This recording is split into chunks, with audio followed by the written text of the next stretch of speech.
मैं सबसे पहले ऑपरेशन महादेव के लिए बताना चाहूंगा। परसों ही बहुत लंबे समय से चल रहे हुए एक ऑपरेशन का अंत आया और वो ऑपरेशन के तहत 3 आतंकवादी सुलेमान उर्फ फैजल जट, अफगान और जिब्रान, वो तीनों हमारी सुरक्षा बलों ने इनको मौत के घाट उतार। मानवर सुलेमान ए श्रेणी का लश्कर ए तैयबा का कमांडर था। उसने पहलगांव हमले में उसकी ही राइफल से गोलियां चली थी। गगनगिर में भी उसकी राइफल से गोलियां चली थी और उसको हमारे सुरक्षा बलों ने कश्मीर छोड़कर पाकिस्तान भागने नहीं दिया। अफगान भी ए ग्रेड का लश्कर ए तैयबा का कमांडर था और जिब्रान भी उच्च आला दर्जे का लश्कर ए तैयबा का आतंकवादी था। मान्यवर, इससे स्पष्ट हो गया है कि ये आतंकवादी हमले में लश्कर ए तैयबा का हाथ था। इसके इशारे पर ही ये घटना हुई थी। और साहब देखिए, प्रधानमंत्री जी ने सेना को जो हुक्म दिया ऑपरेशन सिंदूर में, मैं बाद में बताऊंगा, उसने लश्कर ए तैयबा के हेडक्वार्टर को छिन्न विछिन्न कर दिया। इनको भेजने वाले भी मारे गए और जिन्होंने गोली चलाई थी वो भी मारे गए।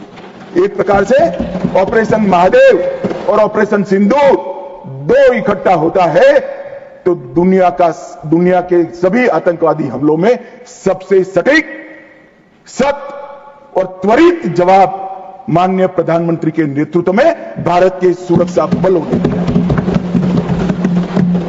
लश्कर ए तैयबा का आप सभी जानते हैं कि प्रतिबंधित संगठन है। कुछ ही समय के बाद इनके एक आउटफिट टीआरएफ ने जिम्मेदारी ली कि हमने ये निर्दोष नागरिकों को मौत के घाट उतारा है। मान्यवर, उसी दिन मैं वहां पहुंच गया था। सुरक्षा रिव्यू की मीटिंग हुई थी और सुरक्षा रिव्यू की मीटिंग में तय हुआ था कि आप जल्दी से जल्दी इनको पकड़िए, मगर उससे भी जल्दी ये लोग देश छोड़कर पाकिस्तान न भाग जाए इसकी चिंता करिए। इसलिए 100 दिन के बाद भी वो उपलब्ध मिले और मारे गए। मान्यवर, उनके पास से 3 राइफलें बरामद हुई। एक 19M4 कार्बाइन अमेरिकन राइफल है और 2 AK-47 राइफल है। जिस दिन पहलगांव में घटना हुई, हमारे निर्दोष नागरिकों को मारा गया, उस दिन वहां से एनआईए ने खाली कारतूसों को कब्जे लिया था। इनके मारे जाने के पहले ही वो खाली कारतूसों का फोरेंसिक साइंस लेबोरेटरी में एक प्रकार से इसकी जन्म कुंडली निकाली थी कि कौन सी राइफल से चले हैं।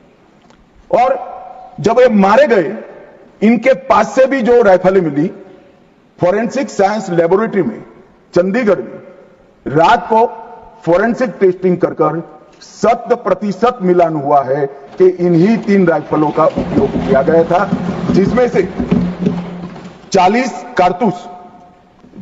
कारतूस AK-19M4 के थे और 25 कारतूस AK-47 राइफल के थे। इसलिए अब कोई बहस भी नहीं बची है, कोई शको शुबह भी नहीं बचा है कि इन्होंने मारा था या नहीं था। एनआईए ने बहुत विगत जांच करी है मान्यवर, लगभग 1055 लोगों के स्टेटमेंट लिए हैं। इसके आधार पर इनके रेखाचित्र भी बनाए गए।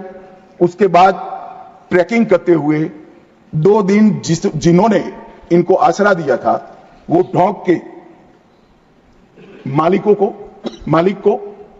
मालिकों को और उनकी वृद्ध माता को भी पूछताछ करी थी।